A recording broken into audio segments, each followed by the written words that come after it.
Mr. President, it's hard to believe, even in a place like the nation's capital that seems so detached from the rest of the country. But it's hard to believe we've now reached the 30th day of this completely pointless, profoundly dumb government shutdown at the hand of Senate Democrats. Senate Democrats have now voted 13 times to keep the government shut down, blocking the continuing resolution that has been passed by the House of Representatives weeks ago. That is the key to unlock the door to this government shutdown. We're nearing a full month of that shutdown, a shutdown in search of a rationale. My suggestion is to our friends across the aisle that they need to look in the mirror and listen to their own people.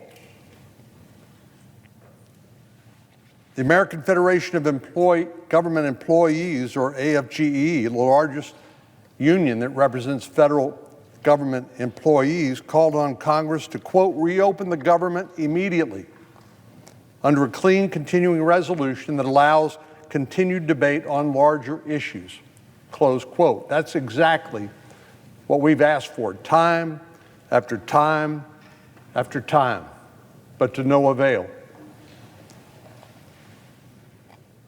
Families across America, including the 31 million plus Texans that I have the privilege of representing, are continuing to deal with this uncertainty. Now, it's true that many people are not directly affected by the government shutdown, but a lot of people are, including the very people who are here in this chamber, our staff, government employees, but it's much bigger than that. It's not only the federal employee union, it's the military, it's our Border Patrol, it's TSA, the air traffic controllers. All of these people are working because their jobs are deemed essential without any pay. 1 in 6 Americans lives paycheck to paycheck. I haven't heard a single senator on that side of the chamber who said they are withholding their pay during the government shutdown, which leads me to conclude that they continue to get paid while they deny the same benefit to their own staff and the United States military and all the other federal employees that I've mentioned. If that isn't hypocrisy, I don't know what is. And now, at the first of the month, November the 1st, 42 million Americans who rely on SNAP, WIC, other nutrition assistance programs, food stamps, will stop receiving the benefits they rely on as a safety net to put food on the table. This includes 3.5 million of my constituents in Texas, 1.7 million of whom are children. These are among the most vulnerable people in our country. Our Senate Democrat colleagues are literally taking food out of the mouths of hungry children because of their stubbornness. It is shameful.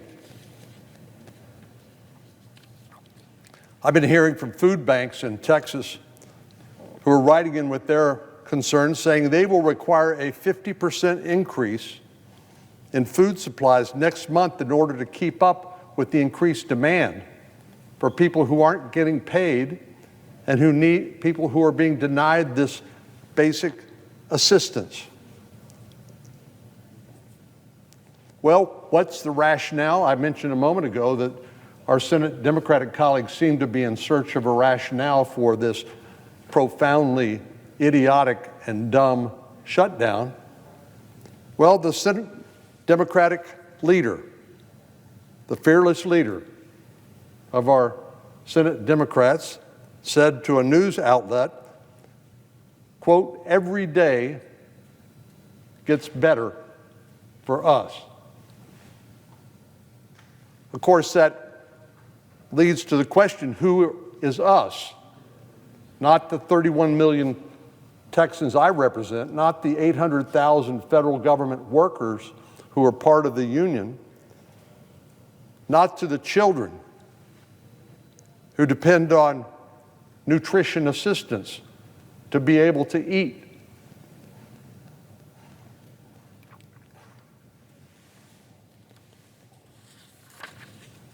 Well, not to be outdone, House Democratic Whip Catherine Clark recently said, quote, of course, there will be families who are going to suffer, as if that's no big deal. She said, but, it's one of the few leverage times we have. So all of these Americans are fellow citizens who are being harmed by this shutdown are leverage, political leverage.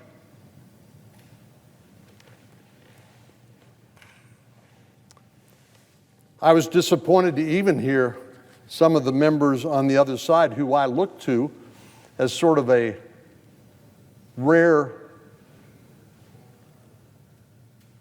person of common sense among the crazed Democratic Party these days, who said that this shutdown would prove to be unpleasant, but then reiterated that it would somehow give Democrats leverage.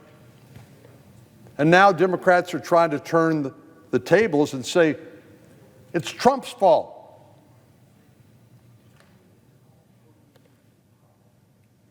This is surreal.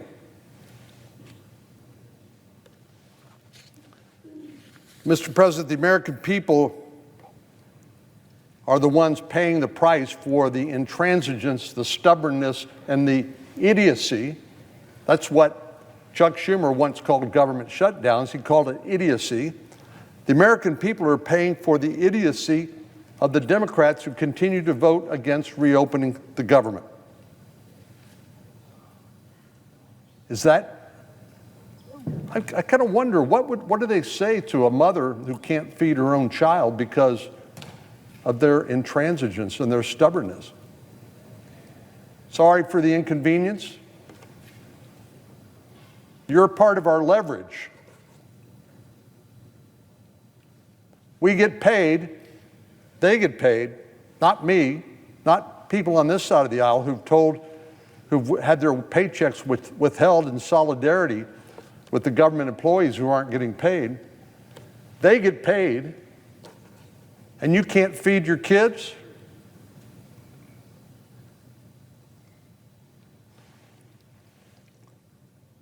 What do they say to the federal worker, including members of our staff, people working here in the Senate, who wonder, can I pay the utility bill? How about my rent or my mortgage payment? Can I buy gasoline for my car to take my child to school? I guess their response is, well, you should expect some unpleasantness during this shutdown because you are part of our political leverage.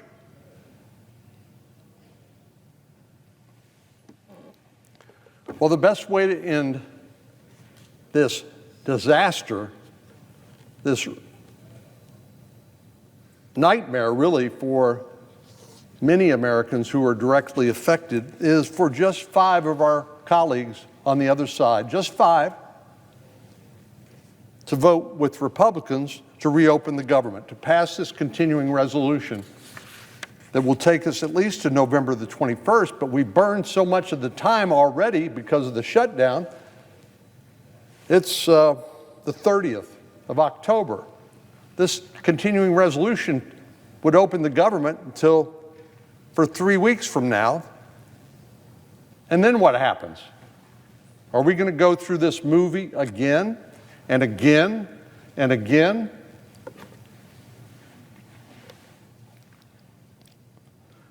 Well, and then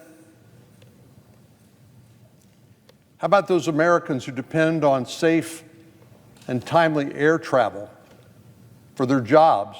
Or maybe they just want to take some time off if they've got some vacation plans. We can no longer depend on the timeliness, and I fear for the safety of our air traffic control system, because so many air traffic controllers are overstressed and so many airports are understaffed that they're literally having to shut down some of the air travel, and flights are being delayed. And I have no doubt, or at least I worry, that public safety is being endangered. Earlier this week, an Austin airport, where I live, issued a ground delay due to air traffic control staffing problems. The same day, over at Dallas-Fort Worth, one of the largest airports in the country, they experienced 413 flight delays and multiple flight cancellations due to staffing shortages. Air traffic controllers, the people who keep these airplanes flying safely, will miss their first full paycheck this week. TSA screeners, the people who are supposed to make sure that air travel is safe, are similarly working without pay. One air traffic controller recently said, quote, "The job is stressful enough as it is, and now you're adding this factor of, hey, when am I going to get my next paycheck?" They'll miss their first one this week, but they don't know if they're going to get the next one, because they don't know how long this profoundly stupid idea of a government shutdown is going to last. One Transportation Security Administration worker said, "Morale is crumbling." You know, it's not just imposing a hardship on these innocent Americans. What does this say about America and our ability to work together to solve the nation's problems? It's embarrassing. It should be embarrassing. In the world's greatest deliberative body, that's what the U.S. Senate is sometimes called. What a joke.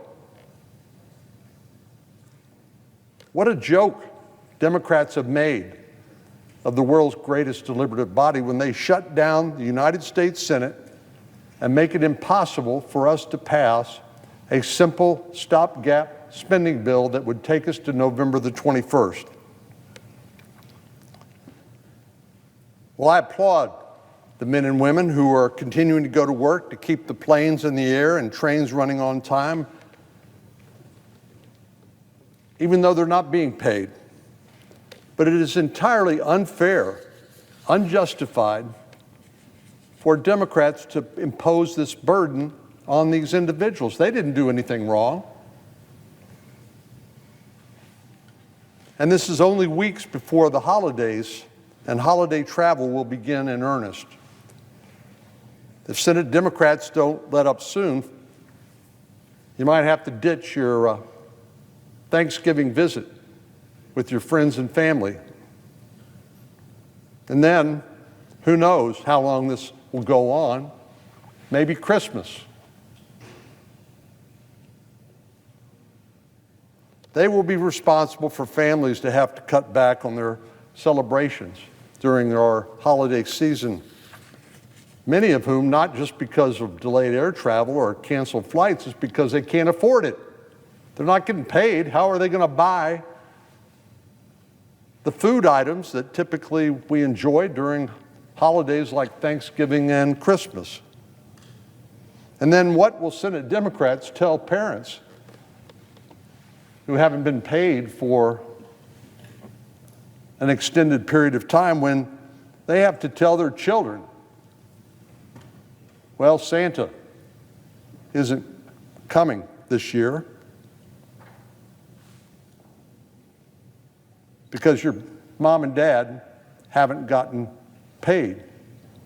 We don't have the money. Well, all this goes to show the utter callousness, the insensitivity, and the wrong-headed motivation behind this government shutdown. All so our friends on the other side can gain leverage. They don't have any leverage. It's on them. The American people deserve better than for their elected officials to treat their livelihoods as political playthings. And that's what's happening. So it's high time for our Democratic colleagues to come to their senses and vote to reopen the government. Is this going to go on forever? What's their end game? They don't know. They can't say because they don't know.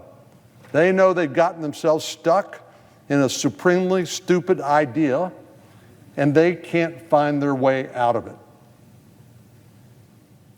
I can make a suggestion. 3 of them have already voted for the House-passed continuing resolution to end this nonsense. We need 5 more. Are those 5 Democratic senators going to continue to listen to the Democratic leader, the senator from New York, who led them into this box canyon in the first place? He's worried about being thrown under the bus by a political opponent in the next Democratic primary election. This is about retaining power, using innocent Americans as leverage with no plan on how to exit this supremely dumb government shutdown. Mr. President, I yield the floor.